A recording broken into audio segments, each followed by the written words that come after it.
Hi, my name is Andre Desatel. I'm a middle school science teacher at Judy's Middle School here in Lafayette, Louisiana. I've been teaching for 5 years, and of those 5 years, I've used whole brain teaching for 4, and I've seen great success both academically and behaviorally with my students. So the purpose of this video is to give you guys a classroom tour to explain to you some of the strategies and procedures I use with my students. Now, it's important to note that our school is a Leader in Me school, which means that our students are expected to live the 7 habits of highly effective people. So some of the terminology and procedures that you'll hear me mention are going to be based upon the Leader in Me. Now, to help us out with this tour, I have an ID on. And whenever the ID is in my pocket, think of me as your tour guide, but when the ID is out of my pocket, think of me as a teacher in front of a group of students. So what I would like to do right now is explain to you how I introduce myself the very first moment I meet my students, which actually takes place here in the hallway. So let me show you that. Please fold your hands and look at me. I am Mr. Desatel. I will be your science teacher this year, and I am very excited to meet you all. When I need your attention, I'm going to say class, and I would like you to respond with yes. Let's practice. Class. Good. Now, however I say class, I would like you to say yes. Class, class. Classity, class. Not bad. So what I've just done is I've explained to the students our attention getter, which helps me identify my potential leaders and rebels. So as they walk into class, I'll make sure that I'm keeping a close eye on the rebels to maybe reinforce the appropriate behavior that I would like for them to use when entering the classroom. Now, the next thing I'm going to introduce is mirror words, which is the class unifier. I'm going to explain to the students what they need to have done before they walk into class. When I say mirror words, you say mirror words. Mirror words. Mimic my gestures and repeat my words. This is your big counter. There are 3 things you need to have done before you enter class. The first thing, ID visible, shirt fully tucked in, and make sure your belt is on. 3 things you have to have done before you enter the class. ID, belt, and shirt. Mirrors off. So what I've just done is I've activated several parts of the brain to help students remember the 3 things they need to have done before they enter class. The next thing they're going to know is the first rule of whole brain teaching, which is follow directions quickly. Because every second is precious in this class, I want them to follow directions quickly. Class, our first rule is follow directions quickly. I'm going to give you a set of instructions, and I want you to get them done as quickly as possible. The first thing I want you to do when you walk into class is to get a folder off the red table. Then find your name on the screen, and that will show you where your desk is. As soon as you get seated, please begin the assignment inside your folder. So let's go over that again. Mirror words. When you walk into class, find the red table and pick up a folder. Find your name on the screen and take your seat. Immediately begin the assignment in your folder. Mirrors off. So, as students come into the classroom, I'm going to pull out this timer and I'm going to start the timer. Now, what does this mean? Once all students have taken their seat and they have started their assignment, I'm going to stop this and I'm going to write this number down on the scoreboard that I'll bring up a little later. The idea is that students receive the very first goal that they have to beat the next day that they walk into class. Because we always want to motivate students to do things faster. On day 2, when they come in, they're going to know the time that they're trying to beat as far as coming into class and following directions quickly. Now, before we walk in, one of the leader jobs that I like to implement is a greeter leader. And this person's responsibility is to acknowledge people as they walk in with a hello, good morning, and to make sure that they have their 3-point inspection together. So that is how we start off the very first day and how students enter the classroom. All right, so we're in the classroom, and right here is the red table that I mentioned earlier. This is the location where students will walk in, and pick up any handouts, in this case their first item, which is a folder, before they even go any further into the classroom. So I like the red table idea because it eliminates a lot of time from passing out student handouts. So as they walk in, they grab what they need and they're able to take their seat. So this is how I hand out most handouts. Over here we have the attendance clipboard, which is something that my attendance leader will do, and they are responsible for grabbing this when they walk into class and doing a quick attendance check. I also include a seating chart to make this process go a little faster. And again, this is one of the leader roles that we implement here at our school with the Leader in Me program. Right over here I have the tardy clipboard, which is what students will fill out in the event that they arrive to class late. If they have any excuses for those tardies, I tell them to place it right here in the tardy slip slot, and at the end of class, I'll come over and check it and determine whether or not I should excuse that tardy or make it an actual tardy. Also right here is the log in and log out clipboard, which is something that they have to use anytime they exit the classroom. And right here, we have a couple of QR codes that I like to use in class. It helps students to quickly get to resources that they may need at any time. Alright, so here we have a layout of the classroom. The way I organize my desk is like this. Right here you're looking at a group of 5 desks. This makes up one team. And in total I have 6 teams placed in the classroom. Right here, these 2 students, when we're doing a teach okay or a switch, will turn and become neighbors. And these 2 students back here will do the same. Now our friend here in the middle has a couple of options. They can decide to teach their own shoe, or they can fill in for anyone who's absent at this team. Now, let's talk about the thing that can start a lot of small fires. We're talking about the pencil. The way that I handle pencils is like this. Each team has their own pencil box, and inside the pencil box I have 5 pencils sharpened, and just in case a point breaks, there's a mini pencil sharpener in there for them to use. Now, I like to encourage my students to bring their own materials to class every single day. But in the event that they forget something, I want to have this available to them. Easy access. It prevents students from getting up and having to roam the room to get an item to write with. So this really helps out. Now, to help eliminate the high usage of these pencils, something that I'm going to implement is doing a pencil check, where I will reward points on the scoreboard if few students had to use a pencil from this box, because what that means is that they were prepared today with their own materials. So that's the way I'm going to handle pencils. They do not have to get up from their desk if they do not have something to write. Alright, so right here we're looking at my supply area, and the way I like to use this is if I know an activity that I'm doing tomorrow, I like to pre-fill these team buckets that will be placed on each team table. All the materials are already in here. It eliminates a lot of students having to get up to get materials for that specific activity. So this is the supply area. I have things from glue to stopwatches to index cards, rulers. If we need it, it's probably here. Alright, so here is the latest edition to whole brain teaching. It's called the Brainies, and up here is our Coach B's competition Brainies chart. And the way it works is students will first use these Brainies to develop oral writing skills that will later become complex micro essays. So for more information about the Brainies, visit wholebrainteaching.com. Below the Brainies, I have the oral writing diagram as well as a Genius Ladder. Both of these are tools that really increase the quality of student writing. And again, more information is on the website.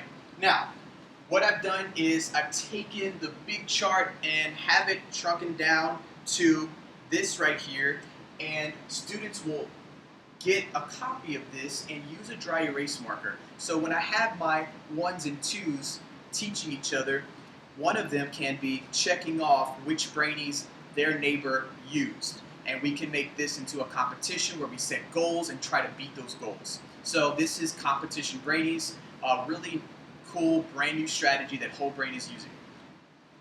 Alright, so right here I wanted to mention the volume meter, which allows the teacher to set how loud the students will be in that particular moment. So if you look right here, I have all the way to loud, and it goes normal, whisper, and then silence. So the way we practice this when we're starting is like this. So now I'm the teacher. Class, yes. Right now, I would like you to work on how loud you're going to teach your neighbor. Using this chart, I want you to repeat yada, yada, yada, and watch my hand go up the lever. If it goes high, I want the yada, yadas high. If it goes low, I want it softer, and if I get into the red zone, I want silence. So let's practice that.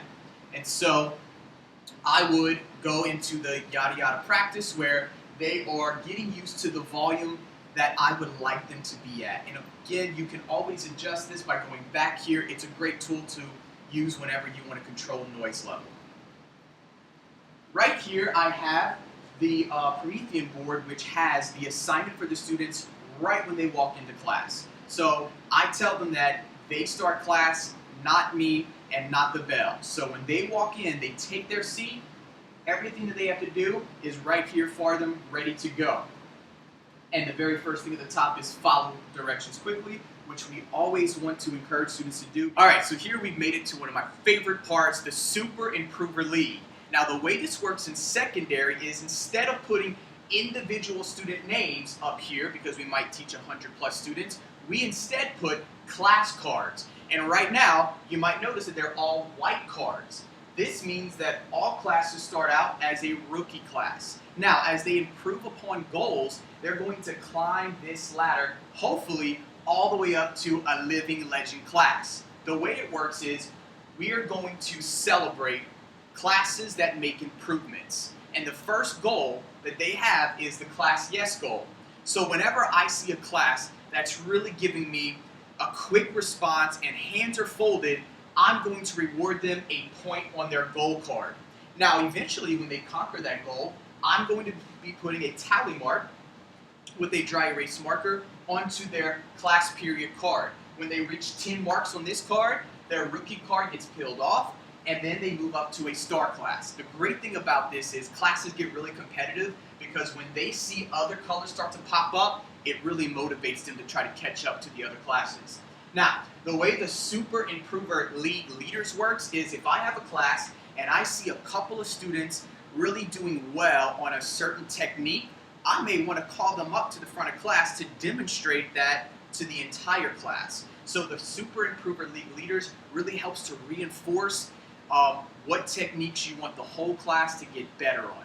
So this is the Super Improver League, and I usually start this somewhere between the second to third week of school, and at first I make it really challenging to give them points on their goal cards. But as the year progresses, you want to reward those points more frequently.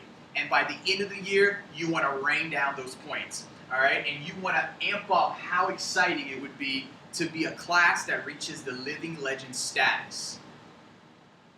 So that's how the Super Improver League works. Okay, so one of the biggest challenges that a K through 12 teacher faces is homework.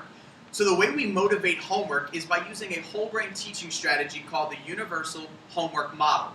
The way it works is when I'm assigning a homework assignment to students, they will come into class and take out their homework log. And they are to complete the necessary information on this log. It includes assignment date, due date, the 1-star, 2-star, and 3-star version of that homework assignment. The 1-star version is the minimum amount of homework they have to complete, and the 3-star version is the maximum amount of homework they have to complete. They, of course, get a parent signature and the number that they actually did that night. When they come back to class, I give my homework log leader the responsibility of going around the class and collecting all the stars that students did the night before.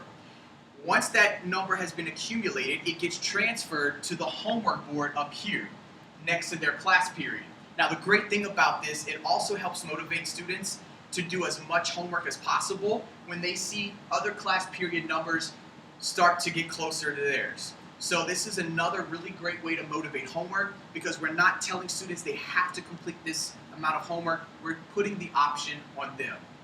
So this is the homework system that we use. Okay, here is the scoreboard, and this is our class motivator.